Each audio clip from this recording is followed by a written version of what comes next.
Henderson's Natasha matte off-the-shoulder satin gown in blue, the only difference being the obnoxiously expensive necklace around Kennedy's neck. I let out a sigh. This won't end well. Ever since Brooke died last fall, the two of them can't seem to hold it together to save their lives. Clearly, they forgot to consult with each other about what they were going to wear tonight, which is like Dance Etiquette 101. Through the crowd, I spot Ashley Henderson. She's watching them, probably trying to figure out a way to interject herself into the drama. She thrives on this stuff, says it's good for her craft, since she desperately wants to be an actress. Mostly, though, I think she's just nosy. I never really meshed with Henderson, so it's a relief not to have to pretend to be friends with her anymore. Which goes for all of my former friends, if I'm being perfectly honest. "What's going on up there?" Iris says, sidling up to me. "Want one?" She holds out a plastic cup of sparkling apple cider, and I take it, noticing Spike at her back. Iris is wearing a 1950s vintage prom dress, a black blazer, and Chuck Taylors. I adore the dress, but the blazer and shoes? They're cool and all, but not exactly right for a formal dance. I inhale a calming breath, reminding myself I'm not that person anymore, the one who judges everyone by the labels on their clothing. I've evolved. Park and Kennedy are at it again, I say, taking a tiny sip from my cup. Cole Fielding materializes in front of me. "What's going on up there?" he asks, echoing Iris. From somewhere outside the castle, there's a loud crack of thunder. Spike immediately glances at Iris, who's whispering into Cole's ear. Spike's face falls.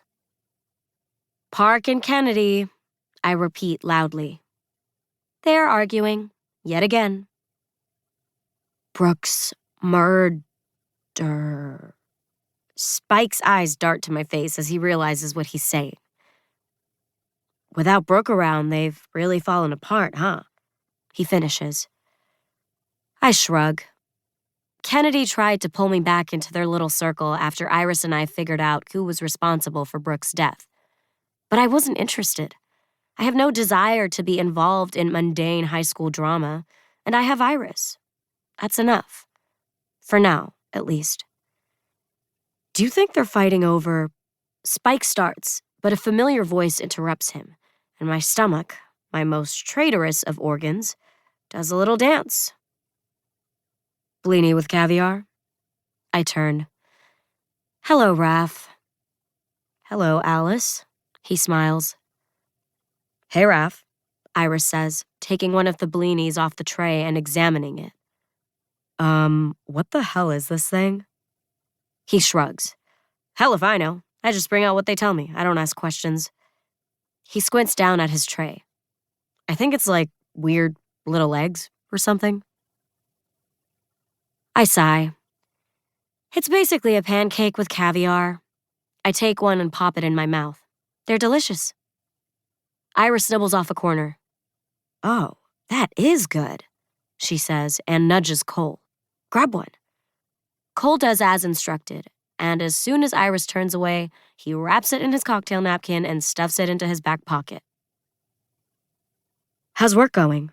Iris asks Raph.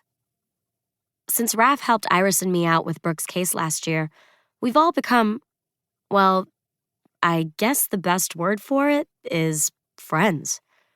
It's odd. I've never been friends with a boy before, not really, so I'm not sure what to do about it or how to act with him. Although Iris doesn't seem to have that same issue. They chat all the time. Or at least that's what it seems like to me. Not that I care.